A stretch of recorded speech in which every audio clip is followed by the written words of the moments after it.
হবে। চিন্তা করেন সাহস কত বড়! চিতা বাঘকে সে কামড় দিতে যায় এবং খাবার তার কেড়ে নিতে যাচ্ছে। এই দেখা যাক কি করে। চিতাবাঘ তো রেখে ফায়ার। পিছু নিয়েছে মনে হচ্ছে। এই তো চিতাবাঘ শিয়ালের পিছু নিয়েছে, দেখা যাক কি করে।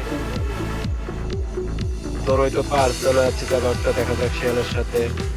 তবে হ্যাঁ, সুই সুই অবস্থা। ও শুয়েই ফেলছে মনে হচ্ছে। দেখা যাক কি করে শেষ পর্যন্ত। উফ, এই যে উস্তাদ চলে আইছে হায়না। এগুলা হচ্ছে চিতাবাঘের উস্তাদ। চিতাবাঘ হায়না দেখলেই শান্তি। হায়নার সাথে কোন রকম ওরা মাতামাতি করে না।